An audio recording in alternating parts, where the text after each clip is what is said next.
विलास के ऊपर सवाल उठाते हैं, मैं उनको भी कहना चाहूंगा कि आपकी नाराजगी मेरी सराखों पर कोई दिक्कत नहीं। आपकी नाराजगी तो मेरे उस पिता से भी रही थी जब उन्होंने 2014 में एनडीए का साथ देने का काम किया। उस वक्त भी आप उनसे नाराज हुए थे, बिना इस बात को याद किए कि कैसे 2005 में उन्होंने अपनी पार्टी को समाप्त कर दिया, बिहार में मुस्लिम मुख्यमंत्री बने, इस बात की दावेदारी पेश करते हुए। तो आपकी नाराजगी मेरी सराखों पर, और मैं मुसलमान समाज के हर एक व्यक्ति से मैं कहना चाहूंगा कि आपकी नाराजगी मेरे सराखों पर हकीकत है कि मेरे नेता ने भी हमेशा समर्पण भाव से सामाजिक न्याय की लड़ाई लड़ने का काम किया था। मेरी रगों में भी उन्हीं का खून है, उन्हीं के संस्कार हैं। मैं भी उनकी उस सोच को उतनी ही ईमानदारी से आगे लेकर चलने का काम करूंगा। वक्त बताएगा कि चिराग पासवान के द्वारा लिए गए फैसले आपके हक में थे या नहीं थे, पर तब तक अगर आप मुझसे अपनी नाराजगी भी अगर आप रखेंगे तो बस इतना याद जरूर रखिएगा कि चिराग पासवान का समर्पण न सिर्फ उस समाज के प्रति है, अल्पसंख्यक वर्ग के प्रति है, मुसलमानों के प्रति है, बल्कि उससे बड़ा समर्पण मेरे नेता, मेरे पिता आदरणीय रामविलास पासवान जी के विचारों के प्रति है।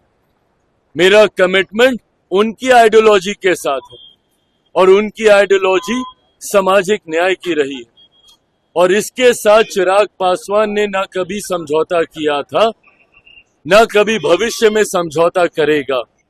चिराग पासवान के द्वारा लिया गया हर फैसला, मेरी पार्टी के द्वारा लिया गया हर फैसला मेरे पिता के विचारों को मजबूत करने की सोच को प्राथमिकता देने की दिशा में लिया जाएगा।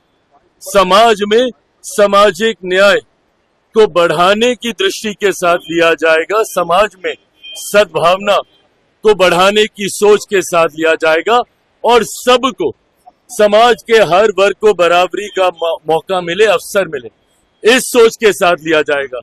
हो सकता है जैसे इसके पूर्व में भी हुआ, आज शायद लोगों को इस पर यकीन ना हो, पर आने वाला समय बताएगा कि इस फैसले को लेने से पहले हर बिंदु पर विचार किया गया। हम लोगों की भी चिंता थी जब ये विधेयक सामने आया, जेपीसी की मांग हम लोग के द्वारा की गई थी। हम लोग चाहते थे कि इस पे एक विस्तृत चर्चा हो।